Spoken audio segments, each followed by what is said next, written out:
Graças e paz, queridos. Amém. Graças a Deus que nos dá vitória, o nosso Senhor Jesus Cristo. Trouxe aqui a revista Veja da semana passada. Bem, os assuntos dessa semana que se destacaram, não é essa aí do STF, que acabou encobrindo um outro assunto muito mais relevante para nós, que é a questão do projeto econômico.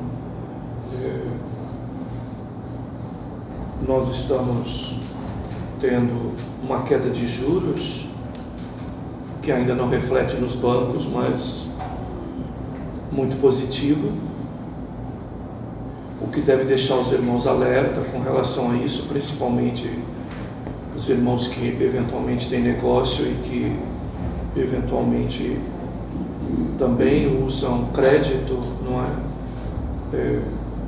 Tomar cuidado com certos parâmetros de juros, já que nós estamos construindo um outro parâmetro agora.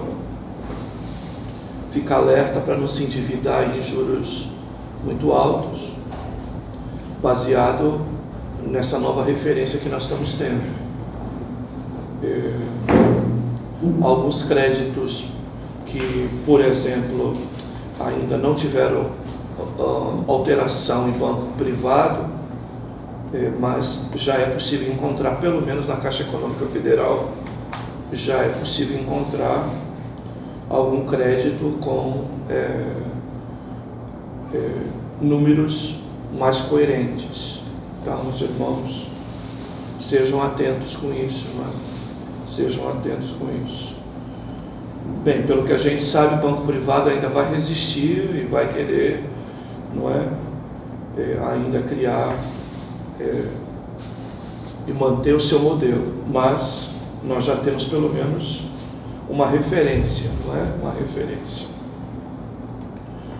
Bem, queridos, no segundo lugar, a questão econômica, o projeto econômico, principalmente um dos mais arrojados, que é a desqualificação de alguns municípios, com quantidade de pessoas pequenas, que no Brasil esse número ainda é astronômico, e que há, então, essa coisa de reduzir números de cidades ou de municípios, exatamente para tentar reduzir os custos de se manter uma prefeitura e se manter uma Câmara totalmente inchada, muitas das vezes, para uma cidade de 1.000 habitantes, de poucos mil habitantes. Esse é um outro dado interessante, porque esse, de alguma forma, mexe com interesses. Se o primeiro mexe com interesse de banqueiro, o segundo mexe com os interesses políticos da classe podre, principalmente. Então, essas coisas que a gente tem que ficar de olho num governo sério, tá, queridos? Quando atinge o bolso dos interesseiros, porque a gente acabou de sair aí de 14, 15 anos de um governo que se diz o trabalhador, tá? Mas em nenhum momento em 15 anos você teve alguém mexendo na taxa de juros dos bancos, tá? Beneficiando literalmente os banqueiros, tá? E a gente não enxerga essas coisas. Muita gente é tão cega que não enxerga essas coisas. Como que eu posso defender trabalhador num país que atinge taxa de juros como esses bancos atingem? Quantos anos eu falo isso para vocês aqui, de que dá raiva abrir o Estado de São Paulo ou outro jornal de grande circulação e ver os balanços dos bancos. Empresas pequenas quebrando e os caras só lucro em cima de lucro, cada vez ficando mais rico. Bem, isso já não é motivo suficiente para a gente, ir contrário a certas políticas, Bem, queridos, então, nós temos que ficar de olho nisso, tá? Um caminho que é alternativo, não chega a ser uma orientação clara, mas é um caminho alternativo. Por exemplo, eu sempre fiz isso. Eu tenho uma conta em banco privado, tenho uma conta em banco público, não é? E a minha era a Caixa Econômica Federal. É uma opção, considerando os juros de hoje. Então, como eu sempre trabalhei com pequena empresa, a Caixa Econômica, com o Sebrae, sempre oferece alguma coisa diferenciada.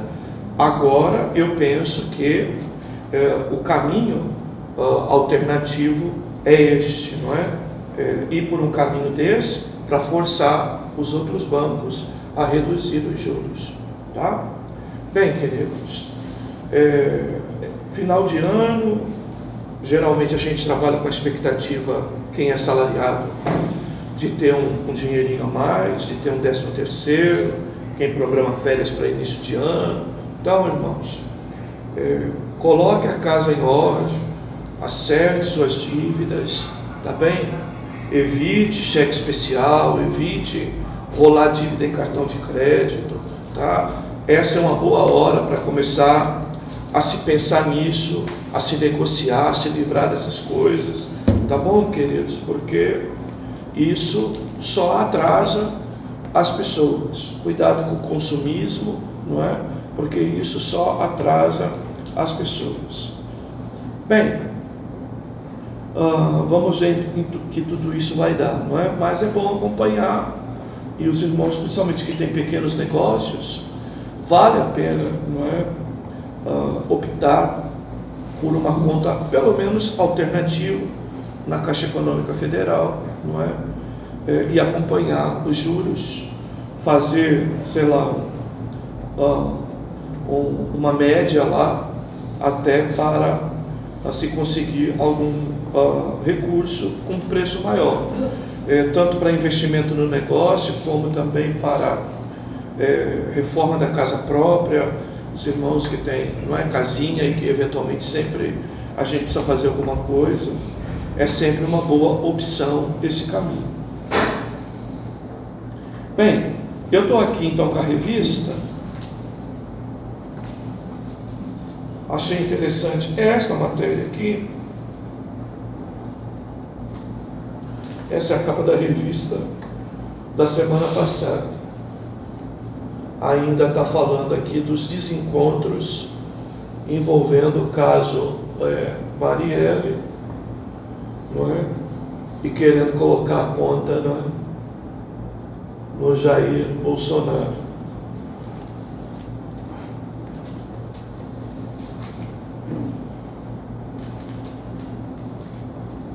Bem, queridos, o que vocês acham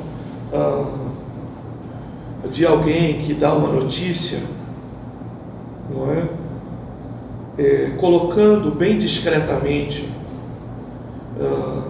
de que a notícia é um pouco duvidosa a respeito de algo que difama alguém. Vocês, como crentes, pensam o que sobre isso? Já que alguns irmãos, não é, têm posicionamentos meio estranhos até.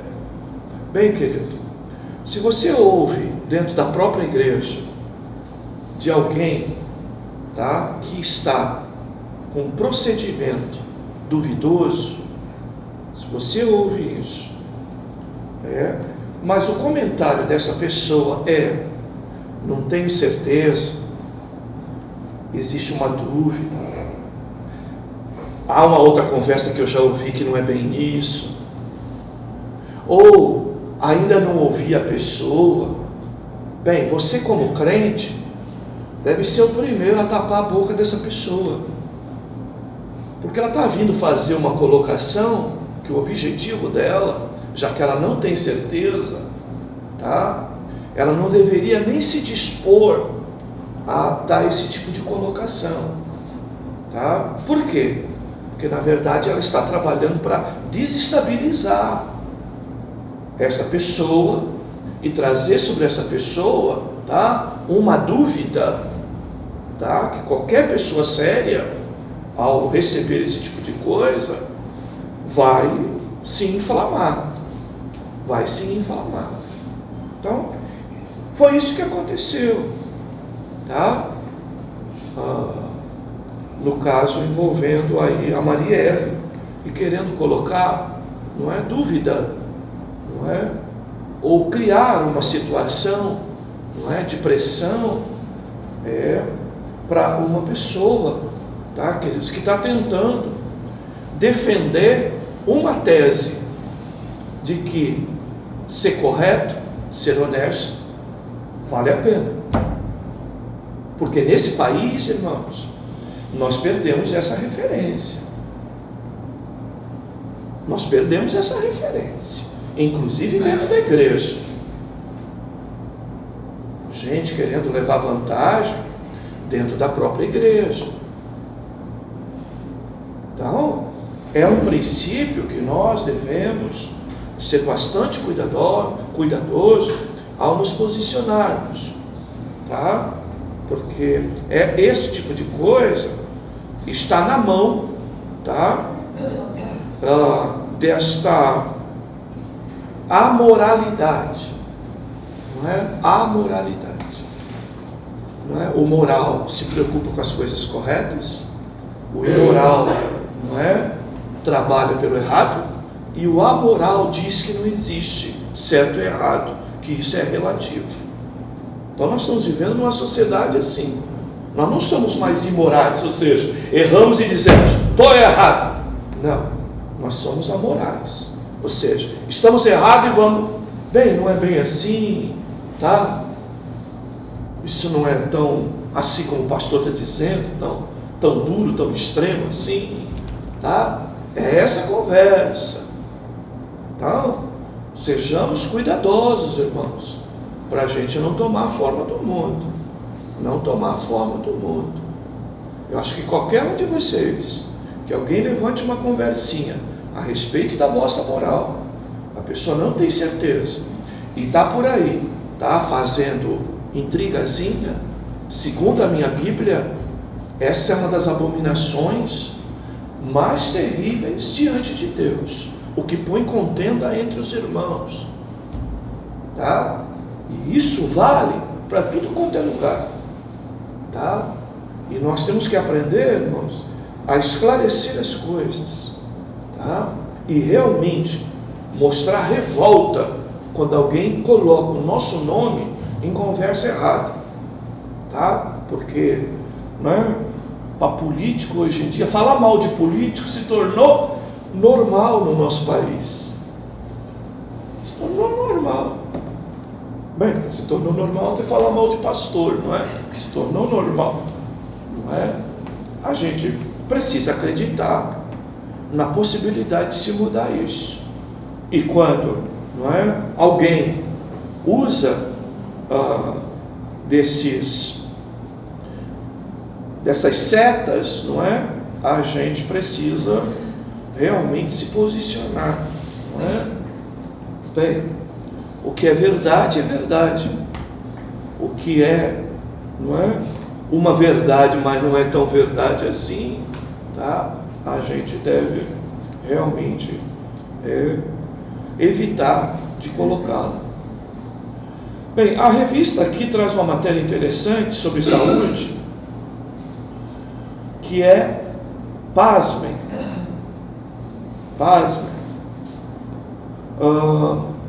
estudos avançados conduzidos em diversas partes do mundo, incluindo o Brasil, mostram o efeito de drogas alucinógenas no tratamento de doenças psiquiátricas. Então, tenta projetar tudo que nós temos, tudo que os irmãos têm ouvido, alguma coisa que nós temos falado aqui, tudo que você tem visto de matéria sobre o assunto, pessoas perto de vocês. O que eu disse recentemente aqui, que está todo mundo louco, não é? Já diria Silvio Brito, né? Oba, está todo mundo louco, não é? Bem, queridos, imaginem uma matéria como essa num país com limitações, culturais como a nossa, onde de alguma forma estamos diante de casos onde a ciência está procurando provar, não é, da possibilidade do uso de drogas alucinógenas para tratar doenças ligadas ao campo da psiquiatria. E aí você inclui, inclusive, a tal depressão, que parece que, né, em cada 10, 11 tem. Não é? Em cada 10, 11 tem. Imaginem isso. Bem, isso me reporta aos filmes de ficção científicas, não é? Quando alguns filmes mostram o futuro, a droga, não é? Sendo um elemento comum, natural, não é? Presente em todo tipo de sociedade para resolver todos os tipos de problema. A droga, inclusive a mesa, como uma salada, como um chá, como um tempero, tá? Como nós já vimos, acho que Mad Max alguma coisa traz sobre isso, não é? O filme. E se deparar com uma reportagem como essa, você fica imaginando o futuro dos nossos filhos, dos nossos netos, em contextos como esse. Eu vou ler a matéria aqui para vocês. Primeiro, um destaque a cogumelos, né? E sua ação na depressão. Um paradoxo da ciência tem produzido muito ruído: o uso de psicodélicos, drogas associadas a alucinações e viagens mentais, nos cuidados de doenças psiquiátricas. Estudo recente vem oferecendo resultados convincentes.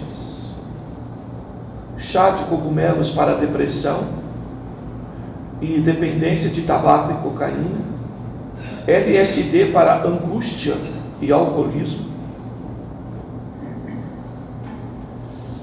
Eu não conheço isso aqui, mas acho que é ayahuasca para ansiedade e transtorno de estresse pós-traumático. Os institutos de pesquisas envolvidos nos trabalhos são seríssimos. A Universidade College London, na Universidade Federal de São Paulo e a Universidade Federal de São Paulo estão entre os pioneiros. Um na Inglaterra, outro em São Paulo. Há 2 meses, a renomada Universidade Johns Hopkins, nos Estados Unidos, inaugurou o maior centro de estudos do mundo inteiramente dedicado à pesquisa desse tipo de substância, com um investimento de 17 milhões de dólares, o equivalente a 70 milhões de reais. Os psicodélicos podem ser extraídos de plantas ou sintetizados em laboratório. Eles agem basicamente de 2 formas: reduzem a atividade na amígdala, a parte do cérebro que regula a resposta ao medo, e aumentam a atividade do córtex pré-frontal, a área do raciocínio, humor e percepção. Dá-se o desejo efeito terapêutico à medida que a droga instaura novos ritmos cerebrais, controlando o que parece exagerado e freando o que desponta em excesso. Há ainda outro movimento positivo: os alucinógenos estimulam a quantidade de neurotransmissores no cérebro, em especial a serotonina, que regula as emoções e sensações. Diz o psiquiatra Datil Xavier da Silveira, pesquisador em tratamento de dependência química da Unifesp. Desta forma, o paciente consegue falar melhor e mais profundamente sobre os seus traumas e problemas. O chá de ayahuasca, utilizado em rituais religiosos, como os do Santo Daime, mostrou-se eficaz, por exemplo, no combate ao tipo de depressão mais severa, aquela que responde mal aos medicamentos disponíveis e acomete 100 milhões de pessoas no mundo, 4 milhões delas no Brasil. Depressão. 100 milhões no mundo, 4 milhões no Brasil. Pesquisa conduzida pela Universidade Federal do Rio Grande do Norte avaliou pacientes com idade de 25 a 59 anos que conviviam com a doença havia 11 anos em média. Engana-se, no entanto, quem pensa que o efeito positivo possa vir do uso recreativo da droga, diz o neurocientista Eduardo Scheinberg, coordenador dos estudos com MDMA para transtorno pós-traumático no Brasil. Os benefícios para a saúde só serão conquistados se a utilização da substância seguir protocolos terapêuticos precisos.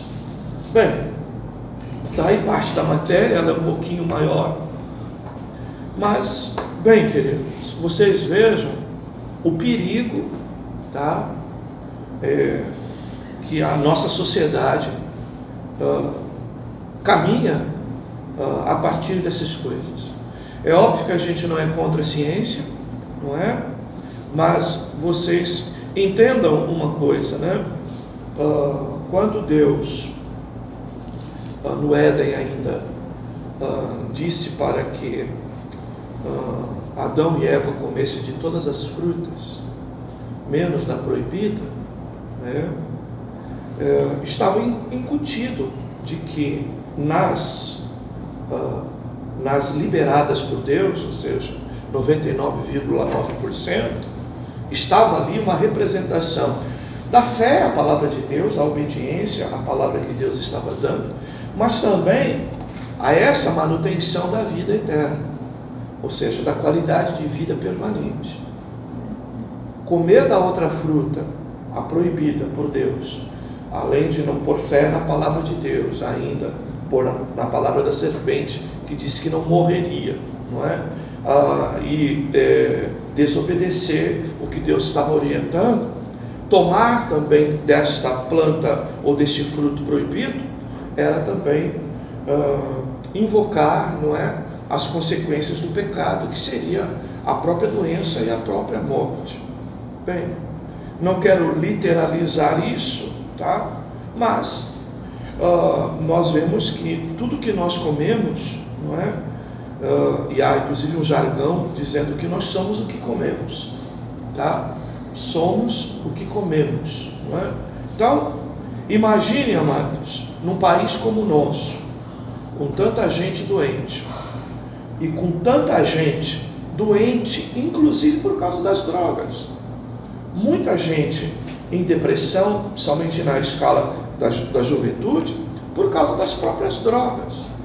Agora, esse tipo de estímulo, que vai paralelamente, graças a Deus, isso se reduziu um pouco, não é? Essa cambada podre aí do Brasil, não é? Que defendia, então, a legalização das drogas. Então, isso reduziu um pouco com o novo modelo de governo, que defende um pouco mais as tradições bíblicas, não é? Então, a gente tem ouvido falar isso, mas os projetos de leis continuam por lá. Os representantes da ala continuam aí, tá? O povo da resistência, né, continua aí, tá? Então, queridos, fica aqui o nosso alerta, irmãos, ao cuidado quanto a isso. Eu lembro que nos anos 80, uma das coisas que as pessoas mais procuravam a gente era sobre homeopatia, se podia fazer, não é? Podia tomar remédios de homeopatia, depois cromoterapia, depois esse da agulhinha, não é? Se podia fazer, como que é o nome? Acupuntura, não é? Nos anos 80, o que a gente mais ouvia, crente preocupado, era com isso, não é? Hoje, todo mundo absorveu isso praticamente, sem muitos questionamentos, sem inclusive questionamento do lugar que está fazendo os tais procedimentos, que geralmente, muitos deles você já entra, não é?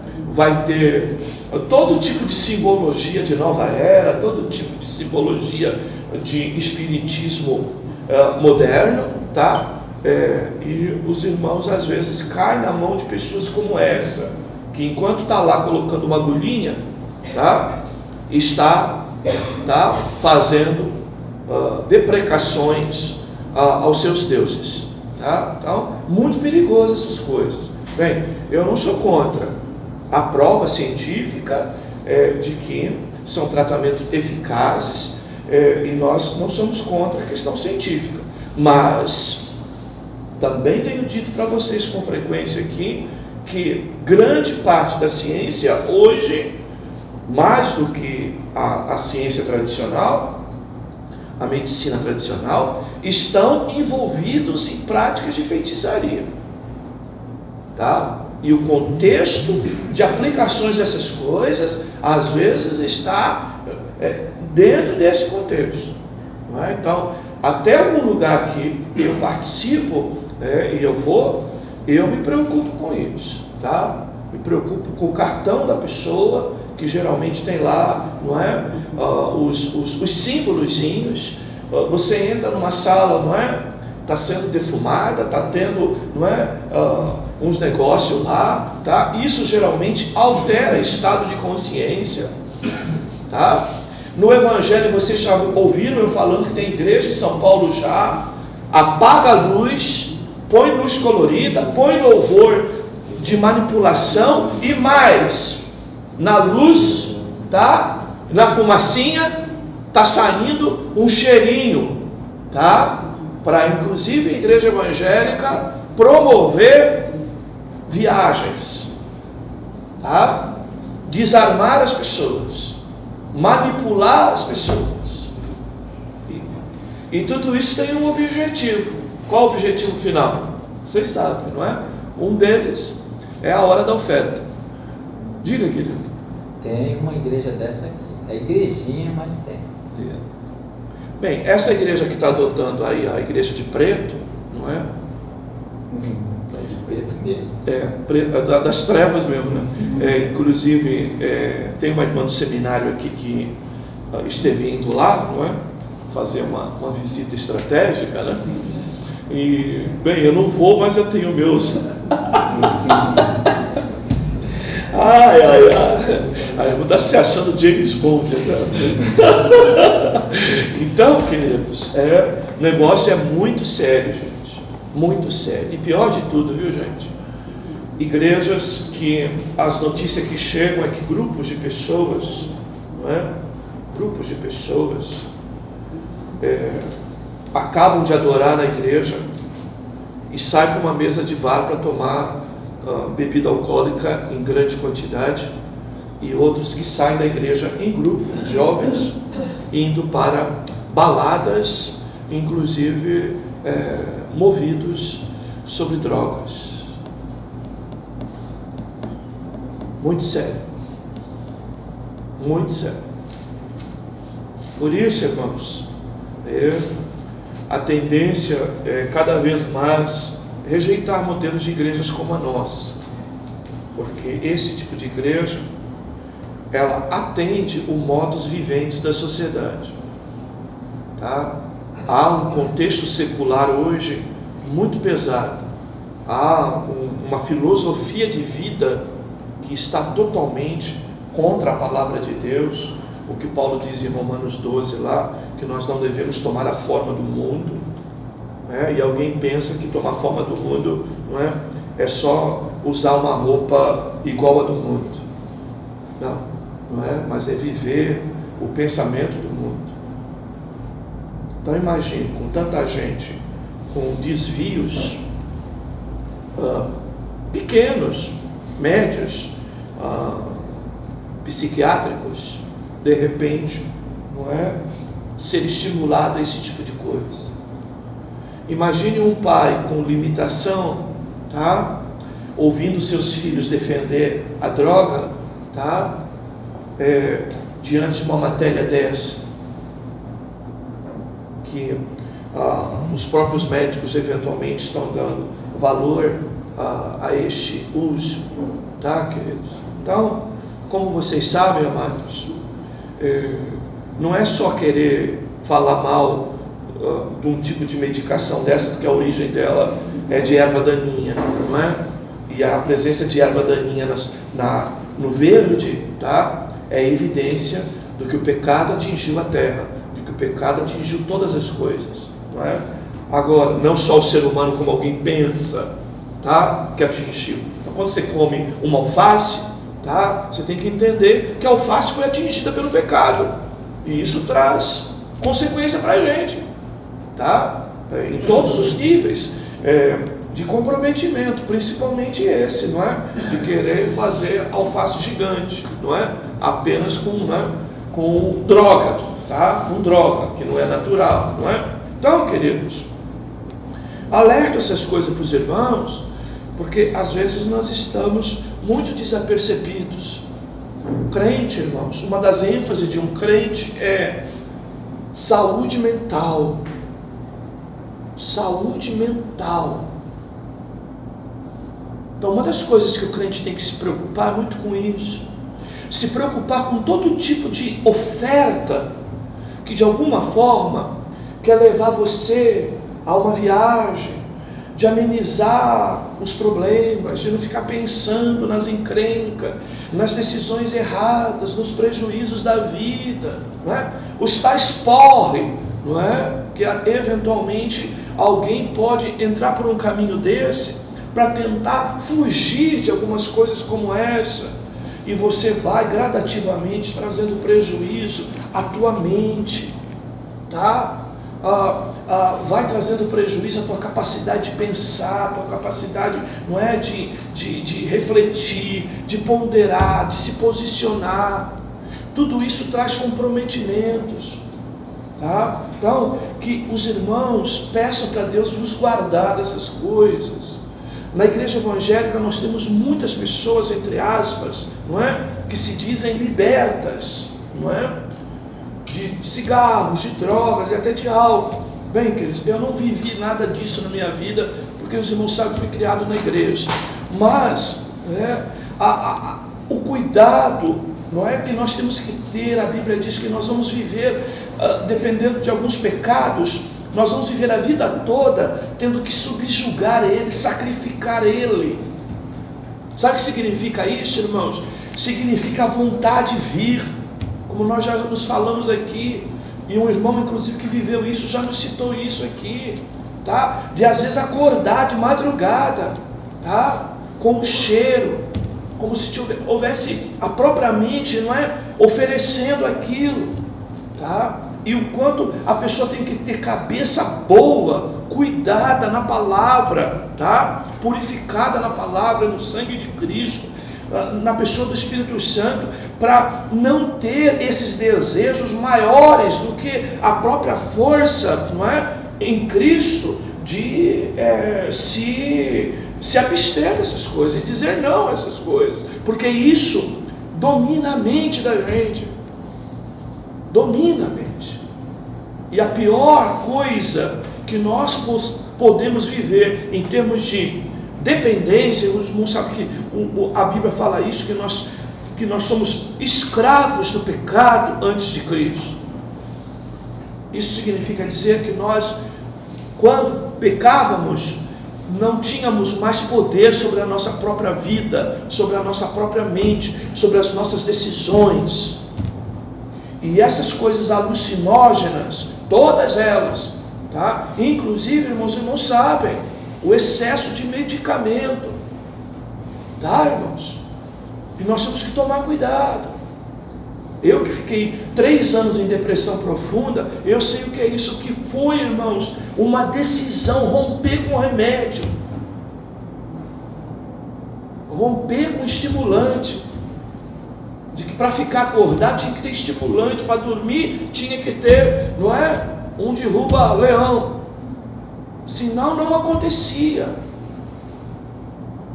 Mas o meu medo de ficar numa relação de dependência tal, e isso produzir outros tipos de prejuízo.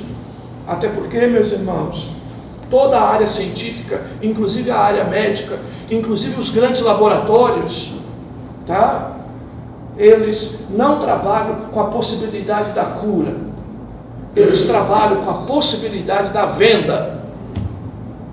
Tá? E isso, o próprio Laí Ribeiro, se alguém se interessa em ouvir coisas boas, não é? O próprio Laí Ribeiro, que deu um upper, né? Eu já falei tão mal de Laí Ribeiro nos anos 80, mas hoje é um dos maiores autoridades para falar contra essas coisas, e não tem papa na língua, ele denuncia mesmo os laboratórios, os interesses, não é? E o que vocês que vivem em hospital aí vê também, não é? Os interesses dos planos médicos, tá? Que não é oferecer medicina para nós, é ganhar dinheiro, é um negócio, tanto que, né, várias vezes nos deixam na mão, não é? Nos deixam na mão. Eu mesmo essa semana, que é meu mês de check-up, 2 dos meus eu tive que pagar, entendeu? Agora os filhos me ofereceram um plano médico, mas aí eu digo, mas e aí, vou ter que pagar, porque o meu médico não está lá. Eu não vou mudar de um para outro nessa altura do campeonato.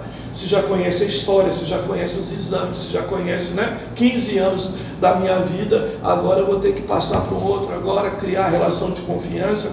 Meu Deus do céu, complicado, mas o tal convênio não aceita esses, não tem jeito, entendeu? Aí vai eu lá com a OSAN, né, com a carteirinha da OSAN para conseguir o abatimento, não é? Porque tem que pagar. Então, essa é a realidade. Então, queridos, Deus dê graça aos irmãos, e os irmãos tomem cuidado, até porque, queridos, às vezes nós somos muito ultrapassados e não caímos em certas coisas, mas o quanto a juventude precisa. Tudo que vem à mão dessa juventude eles pegam, tudo, pode falar. É uma coisa que nós cristãos temos que estar sempre alerta. A velha natureza, ela não está morta, ela está adormecida. Eu mesmo fui fumante 35 anos atrás, mas uma vez, conversando com uma pessoa que era fumante, eu não consigo. Se eu ver alguém fumando, ela falando para mim, e ver soltar, pronto, me desperta aquela vontade de fumar, e eu fico. Aí eu fui fazer um teste, eu mesmo, e vi a pessoa fumando, e olhei para a boca da pessoa soltando aquela fumaça. Me despertou aquela vontade. Eu falei, pensa que coisa miserável é essa. E é verdade. Lógico que há muito tempo sei o que eu tenho que estar, o que eu tenho que fazer. Logo me despertou aquele pensamento e foi embora. Mas eu falei, olha só o perigo. E pastor, quem vive e convive, eu vivo e convivo com esse tipo de pessoas, com droga, por quê? Eu vivo no meio e convivo, porque eu e a Fátima, a gente chega às 7h30 da manhã e sai da lá do depósito 6 horas da tarde. É um entra e sai de pessoas, homens, mulheres, drogados, usando droga. E chega um ponto, eu conheço muitos, que chega um ponto que passa dos 30, dos 40 anos, eles já estão saturados de droga, que eles não aguentam mais. Se eles tiverem a pior doença do mundo e oferecer droga para eles, ser curado, eles não querem. Eles querem se libertar disso. E esses aí estão oferecendo droga para destruir. É isso que eu fico assim, meu Deus do céu. A gente que conhece, que convive, vê as pessoas que já passou dessa época de droga, que e quer se libertar. E eles estão oferecendo dizendo que é uma maneira de se curar de certas doenças. É balela. É usar o próprio pecado como antídoto, né? Como remédio, né? É usar a mesma ideia da cobra, né? Bem, queridos, Daniel 12:4 é o texto que a gente sempre lê, posso até ser repetitivo, mas é um texto que nos alerta com relação a tudo isso. E tu, Daniel, fecha essas palavras e sela este livro até o fim do tempo. Muitos correrão de uma parte para outra e a ciência se multiplicará. Que Deus nos guarde desse perigo. E os irmãos, queridos, não é? Conversar um pouco com os filhos, com os netos, né? Sobre essa realidade. Bem, vamos então.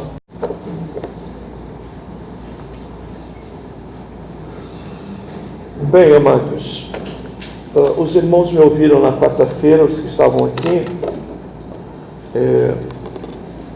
sobre a aula 5, não é?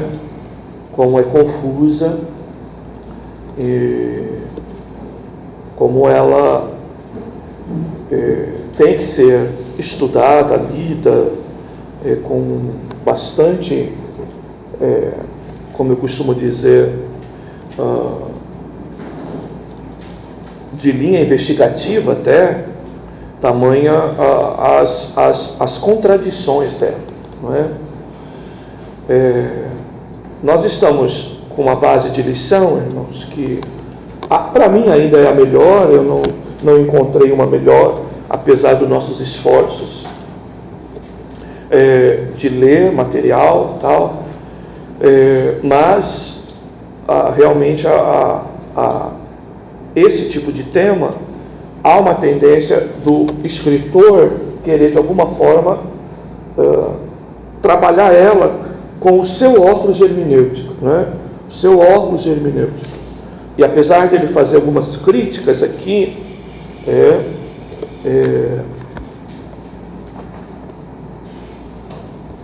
acho que ele até faz umas críticas aqui nessa lição de hoje, na 6.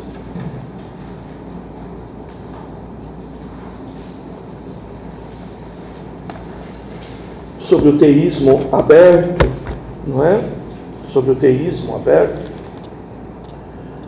que foi uma das primeiras vaciladas de René Rivitz, da Igreja Batista de Água Branca, quando foi chamado no Conselho de Doutrina, inclusive, da Igreja Batista, não é? Por algumas mensagens dele, está sendo colocadas não só de teísmo aberto, como uma posterior sobre universalismo, inclusive, não é?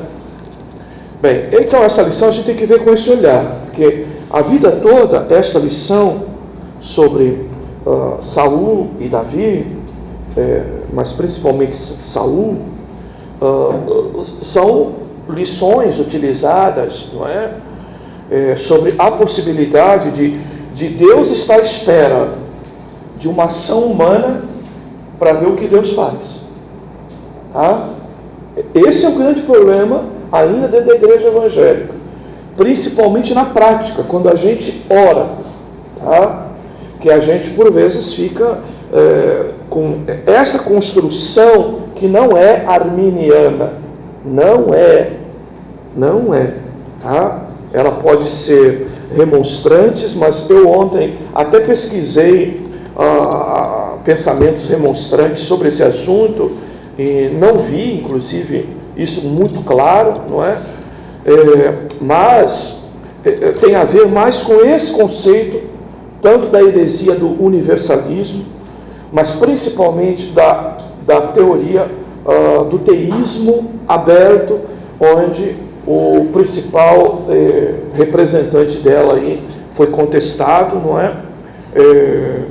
Parece que reconsiderou na hora, mas depois suas pregações acabam dizendo que ele defende essa possibilidade. Então, o que é o teísmo aberto? O teísmo aberto, então, é de que nós teríamos um futuro, tá, incerto, inclusive para Deus. E que este futuro incerto, inclusive para Deus, vai ser determinado pelas ações dos homens, pela resposta dos homens. Então, Deus fica na expectativa, tá?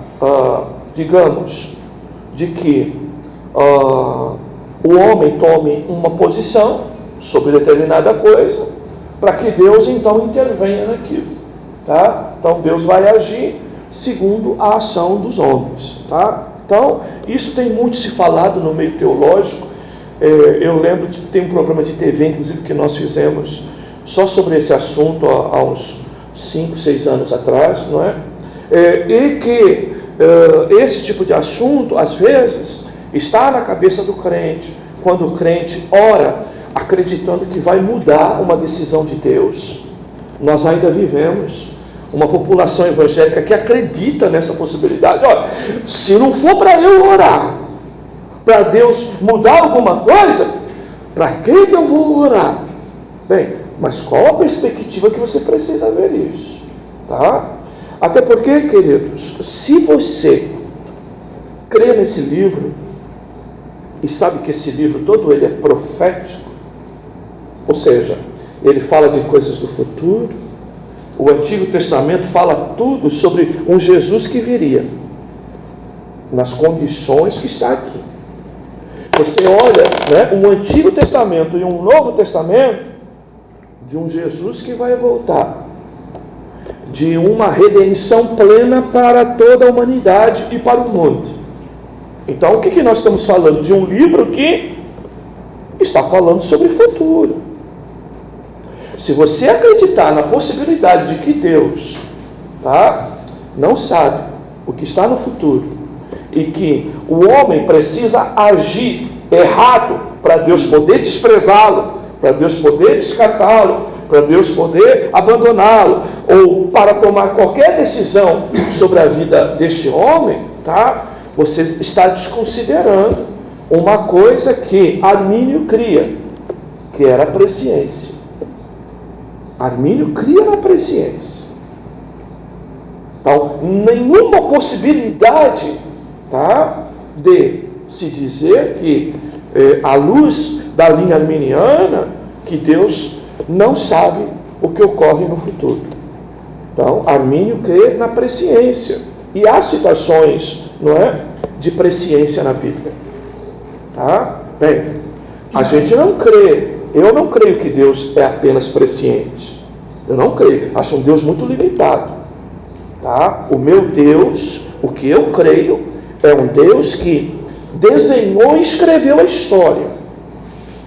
Que Ele sabe de antemão todas as coisas, porque Ele definiu o que vai acontecer. Ele que escreve a história. Então, o que você ouve nos jargões hoje é: você é resultado das suas decisões. Não, eu não digo isso. Eu sou o resultado das decisões de Deus na minha vida. E eu quero estar debaixo da vontade dEle. E o que Ele decidir para mim é o que eu quero. Que não seja a minha vontade e nem as minhas decisões. Que seja a dEle. Em outras palavras, que a minha seja as dEle. Então, a gente tomar cuidado com essas coisas. E o caso de Saul é o exemplo mais claro, e eu não vou ficar passando história da lição, eu vou logo para o ponto nevrálgico da lição, que é a questão da rejeição de Saul. E perguntar para os irmãos, depois desse discurso, quando que Saul foi rejeitado? Quando que Saul foi rejeitado? Foi quando ele se rebelou, que você viu aqui no texto bíblico, que a gente vai acertando algumas outras coisas paralelas. A rejeição de Saul não foi quando ele consultou a pitonisa apenas. Lá foi a porta do inferno para ele. Mas aqui nesse texto de 1 Samuel 15, você já vê claramente Deus dizendo da rejeição dele. Por quê? Porque ele já estava fora da vontade de Deus aqui, até nas guerras, até nas batalhas, até nos posicionamentos de rei, de general e de comandante das forças armadas israelitas. Ele já está fora de Deus, ele já está em rebelião a Deus. Por quê? Porque ele não se subordina a Deus, ele quer fazer a sua vontade.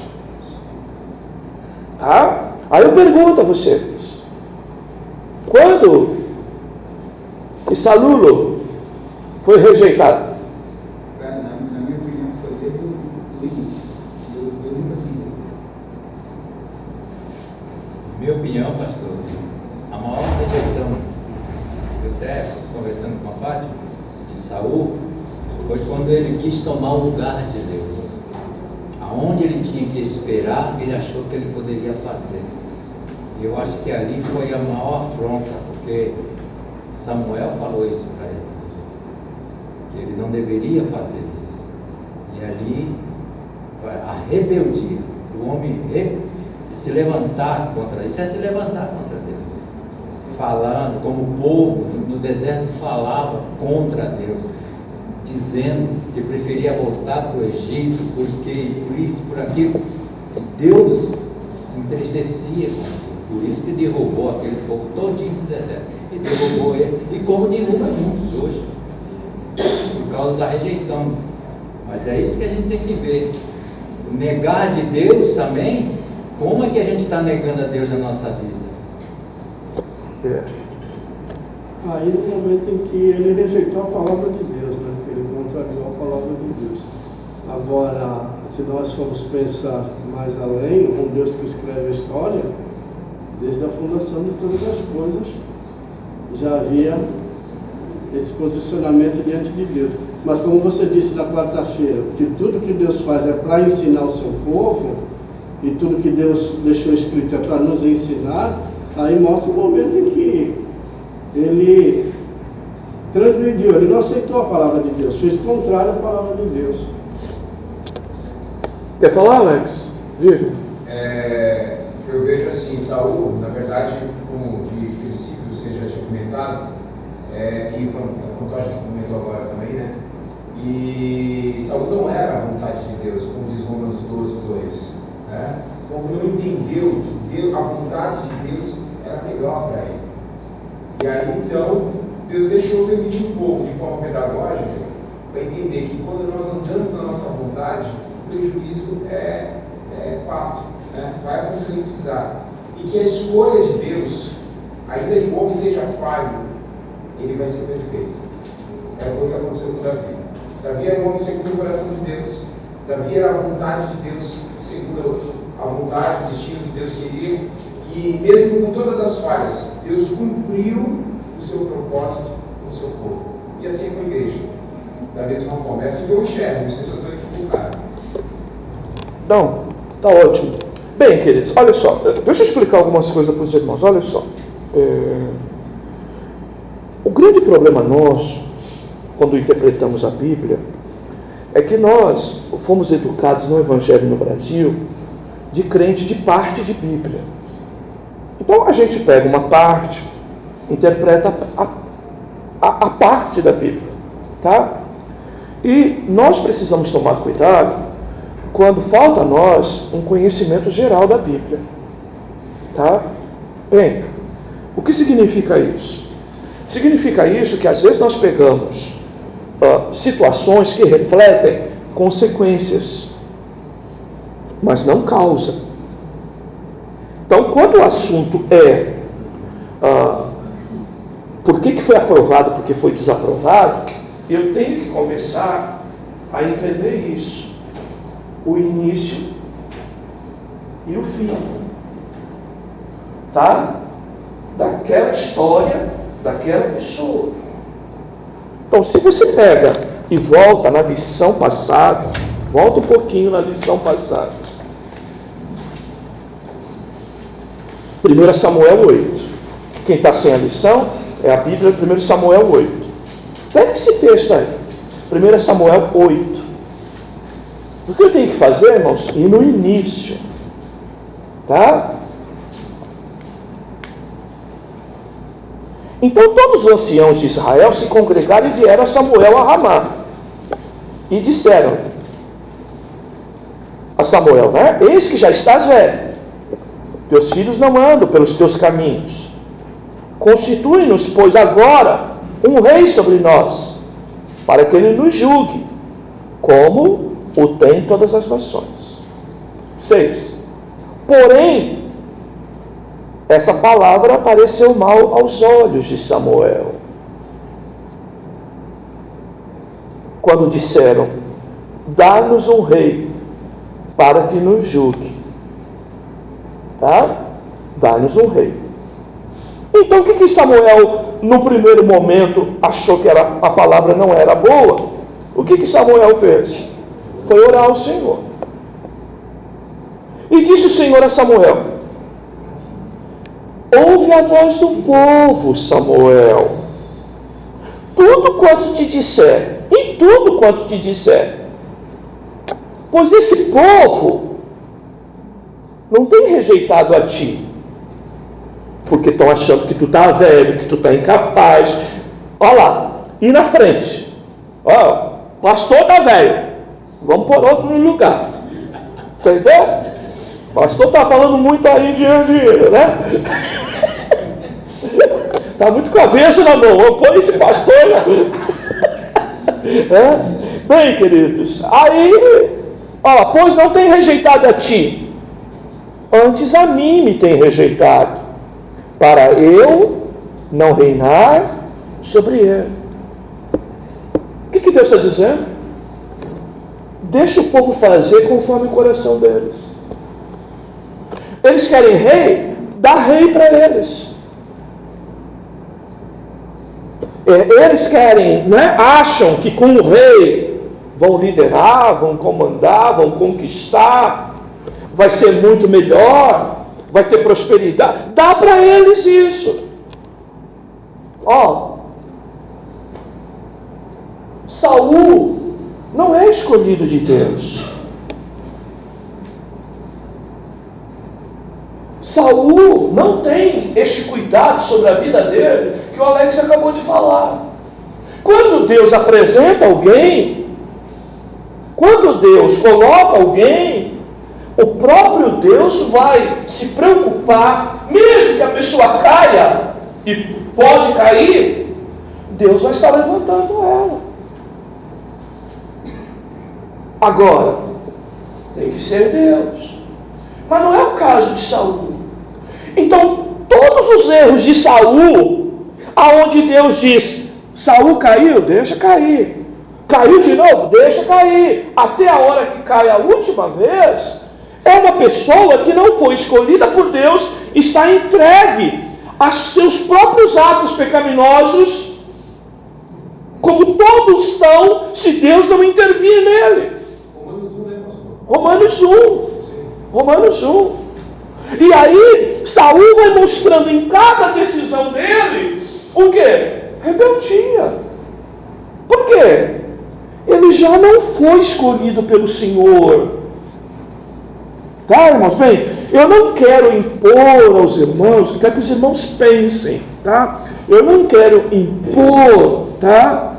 O meu pensamento reformado puritano. Não quero, tá? O que eu quero é que os irmãos pensem e vejam com o próprio texto que o problema de Saul é um problema de início, desde o começo, tá, querido? Desde o início, Deus não estava nisso, mas por que Deus permite? Romanos 1 de novo, como diz o Alex, Deus os entregou aos seus pensamentos, à sua vontade, tá? Para se corromperem. Deus os entregou. Como alguém fala, tá lá, né, pastor?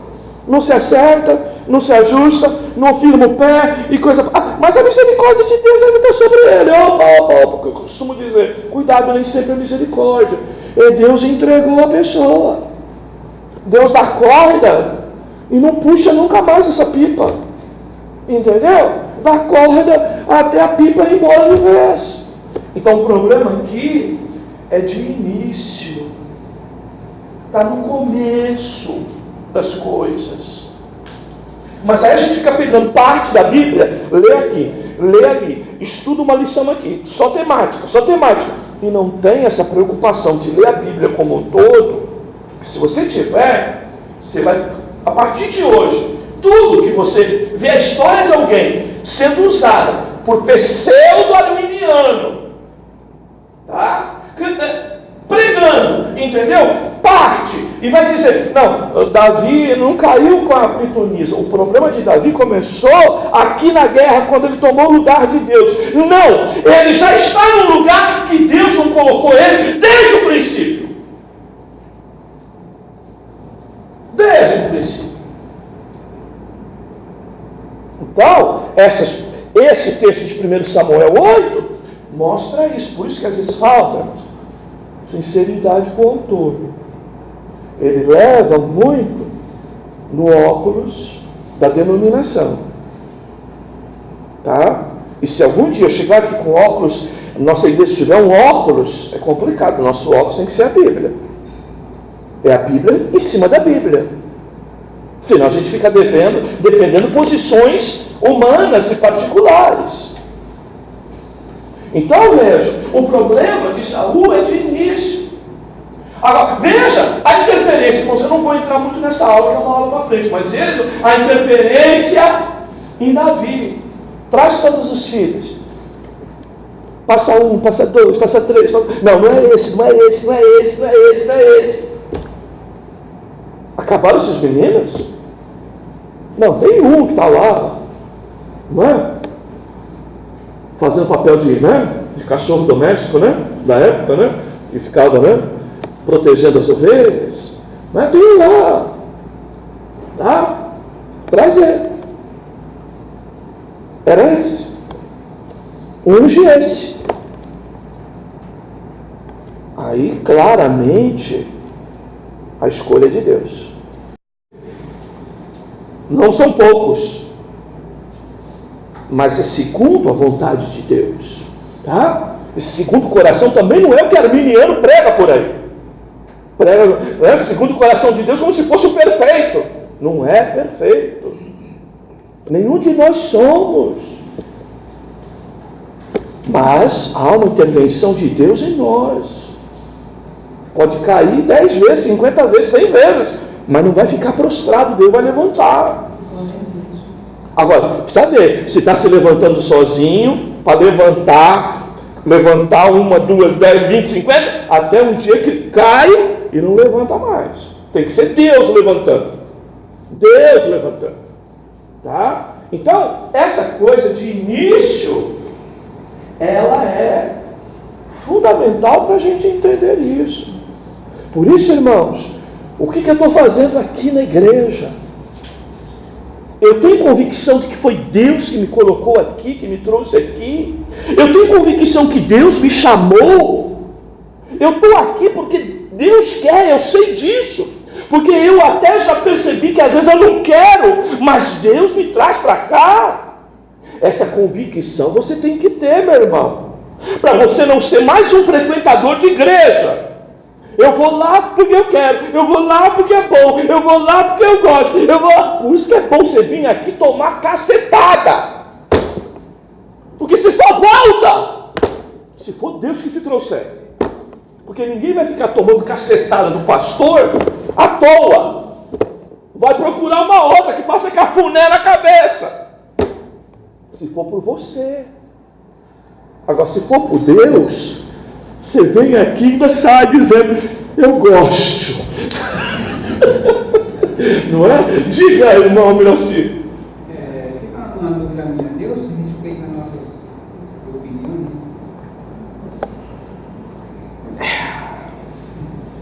Como eu disse. Licença, aqui diz assim, a primeira frase diz assim, então disse o Senhor a Samuel, até quando terá dó de Saul, havendo eu rejeitado para que não Israel? Quer dizer, ele estava naquele reinado, não por vontade de Deus, por intermédio da consideração que Deus tinha a Samuel, o profeta. Até quando terá disso o Senhor? Até quando terá dó de Samuel, de Saul? Havendo eu rejeitado o seu reino. 1 Samuel 16. Aí é uma crise, né, entre a vontade de Deus e a vontade do homem, entendeu? Você tem que entender que Samuel não acerta sempre, como a gente falou. E aí Samuel pode estar manifestando, não é?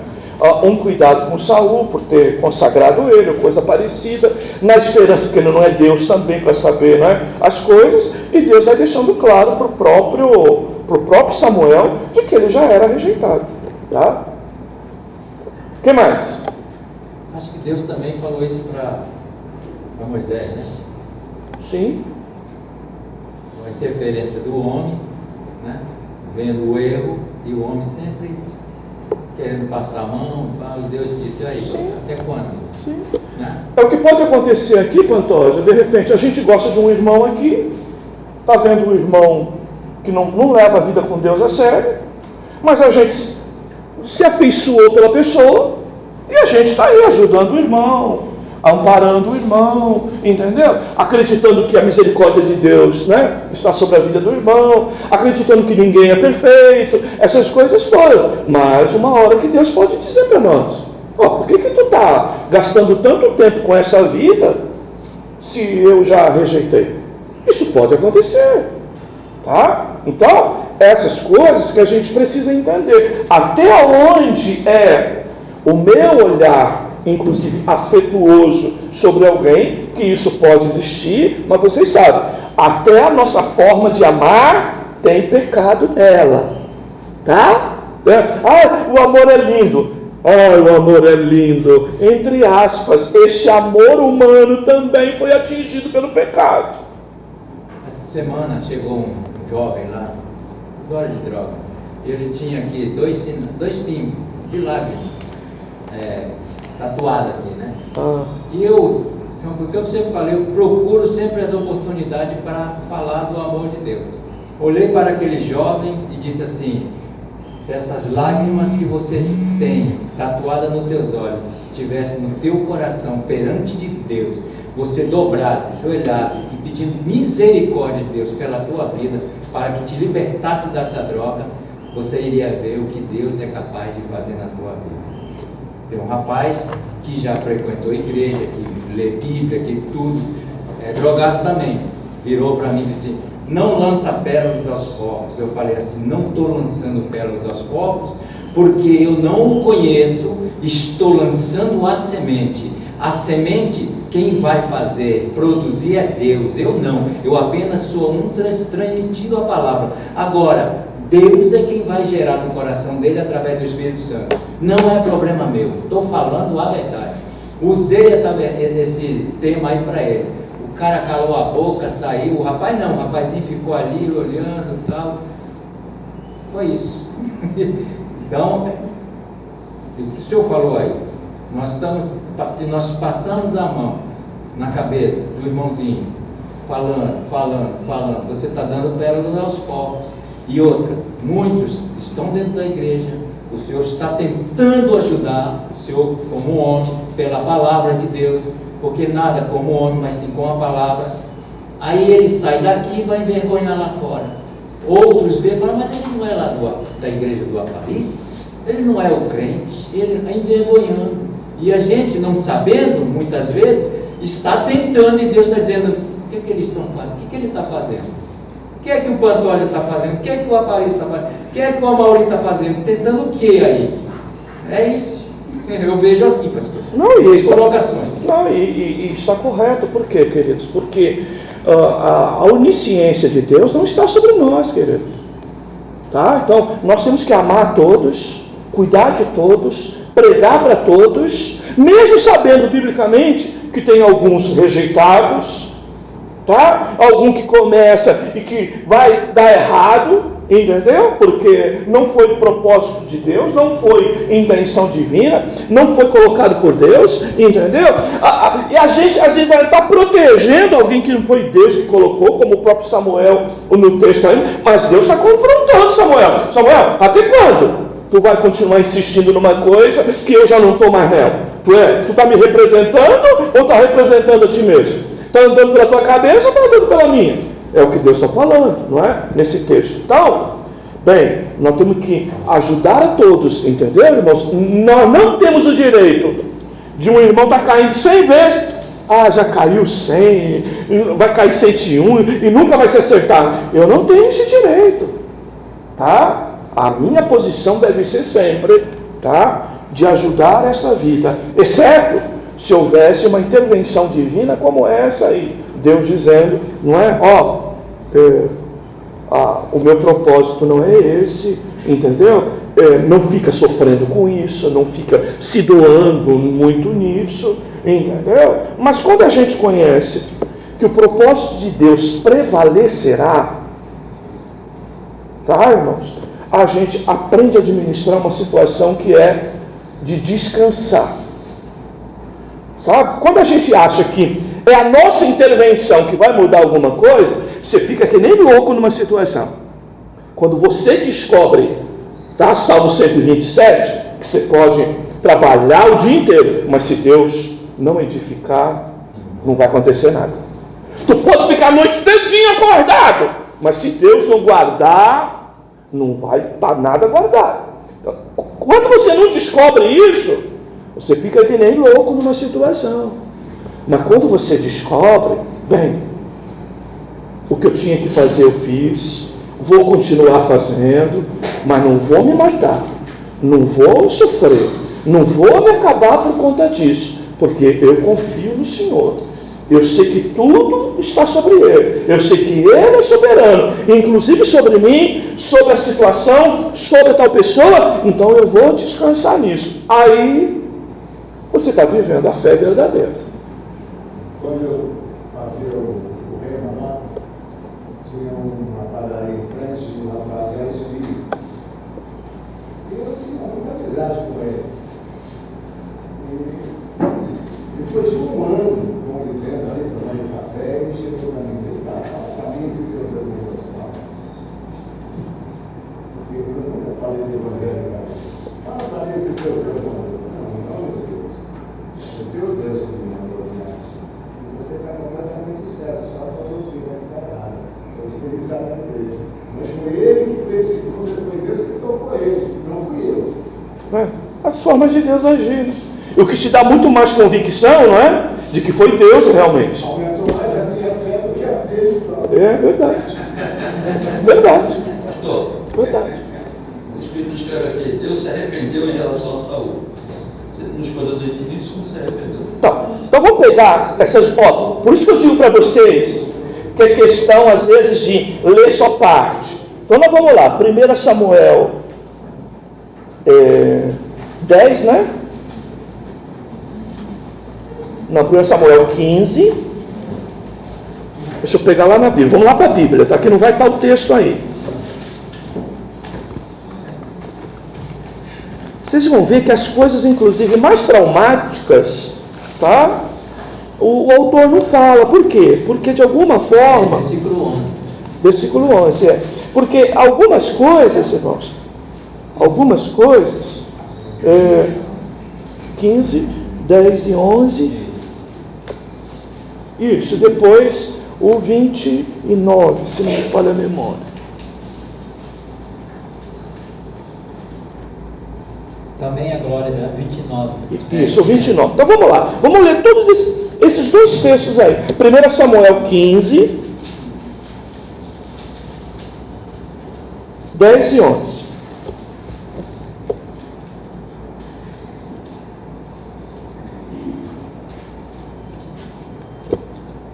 Então veio a palavra do Senhor a Samuel dizendo: arrependo-me de haver posto Saul como rei.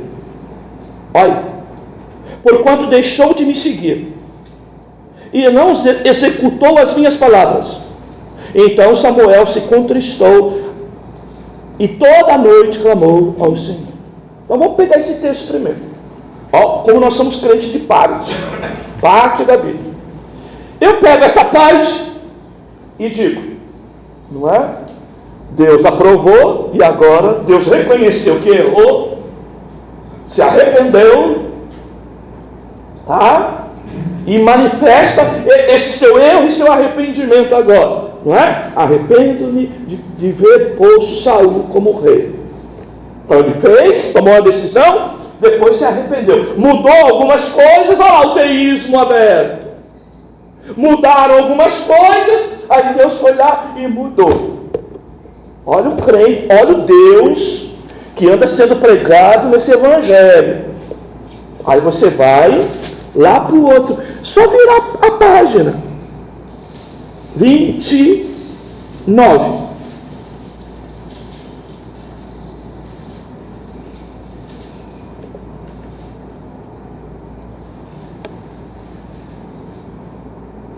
Não, vamos no 28. Então Samuel lhe disse: o Senhor tem rejeitado de ti o reino de Israel e tem dado ao teu próximo melhor do que tu, e também aquele que é a força de Israel não mente nem se arrepende, porquanto não é um homem para que se arrependa. Então lá, arrependeu. E agora ele está dizendo, vocês não me conhecem, eu sou Deus. Eu não volto atrás, eu não me arrependo, eu não minto, eu não erro, eu não sou homem para mentir, nem filho do homem para me arrepender. Eu não sou que nem vocês. Mas ele não tinha dito lá no 11 que tinha se arrependido de Saul? Bem, aí vem aquela conversa. Pontos contraditórios da Bíblia? Não. Sob hipótese maneira. Tá? Bem, no 11, Deus mostra um sentimento de tristeza por conta da situação de Saul, por conta da situação de Israel, e Deus várias vezes manifesta para as pessoas se identificarem com Ele sentimentos humanos, assim como você vê na Bíblia, Deus com mão, Deus em forma humana ou coisa parecida, é uma forma que Deus fez, porque Deus é Espírito. Então, Deus se apresentava assim como uma forma para se comunicar com os homens. Também Deus manifesta sentimentos para dizer e explicar para o homem, na condição que o homem entende, qual era o sentimento que o homem podia entender daquela situação. Que Deus estava triste com o erro de Saul, com o erro do povo, do povo não aprender, do povo andar pela própria mente, de Saul andar pela própria cabeça. Deus mostra arrependimento nesse sentido. É uma manifestação de tristeza de Deus. O verso 11. Agora, o 29, ele está dizendo, tá? Que o Senhor, que é a força de Israel, todo Israel é fraco, todo Israel erra, todo Israel se perde, mas esse que é a força de Israel, o Deus de Israel, esse é o único que não se arrepende. Por quê? Porque não erra.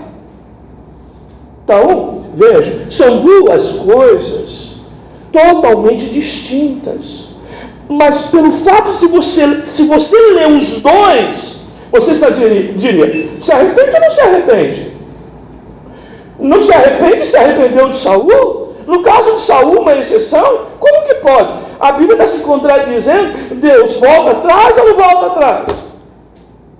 Tá, queridos? Então, é a mesma coisa do irmão estar usando o caso do rei Ezequias. Deus manda dar a palavra para ele. Põe a tua casa em ordem, que tu está indo embora, está morto. Ezequias ouve aquilo, chora. Não tem nem força de se levantar. Vira o rosto para a parede, deitado mesmo, e pede misericórdia a Deus, com profundo arrependimento. O que acontece? Aí vem uma conversa de Deus. Diz para o rei Ezequias lá, que eu estou voltando atrás, que estou acrescentando dias a ele, porque aí todo mundo pede, foi por causa da oração mudou Deus. Não, querido, Deus não é pego de surpresa, querido. Pastor, parece que Deus é uma mulher insegura, na visão do remonstrante. Do pelagiano. O pelagiano, isso mesmo. Do teísta aberto. Totalmente seguro. O que é isso? A forma de Deus comunicar para mostrar para a gente que aquele homem se arrependeu. Deus já sabia, para o arminiano, presciência, que ele ia se arrepender. Assim como para um calvinista reformado, Deus já tinha estabelecido perdão, arrependimento, fruto para ele gerar. Porém, Deus coloca aquilo para você lendo, você entender que você ao errar, ao receber uma palavra de Deus, inclusive na pregação dura, o que você tem que buscar? Arrependimento, para você alcançar o quê? Perdão de Deus, se livrar do juízo e alcançar a salvação, que você tem reações para dar. Então Deus mostra a reação humana para você entender, ou seja, pedagogia. para a gente entender, a Bíblia é um livro de ensino. Não para contar história, mas para ensinar. Então alguém vai dizer, não, se Deus já ia perdoar mesmo, se ele ia se arrepender mesmo, por que Deus mandou dizer que ele ia morrer? Porque muitas vezes tu vai ver isso na prática, o fim das coisas, e aí tu ora, e aí tu descobre que a vontade de Deus não era te matar, mas a vontade de Deus era te dar vida.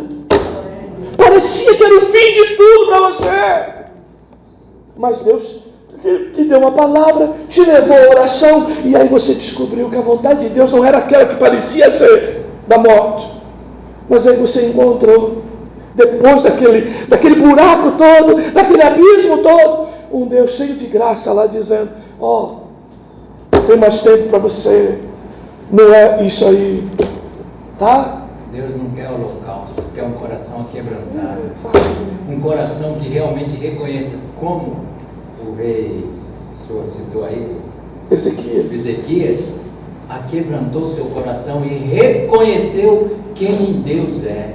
Como Davi aqui em 1 Crônica, no 29, 11, tua, Senhor, é a grandeza, o poder, a honra, a vitória e a majestade, porque teu é tudo quanto há nos céus e na terra. Veja a diferença de Davi para Saul. Um homem que reconhecia Davi, reconhecia quem era Deus na vida dele e quem ele era. Por isso que andava. Não é, Deus não só mudava as coisas para Davi, porque ele era o Davi, ele vai se arrepender, ele vai me glorificar.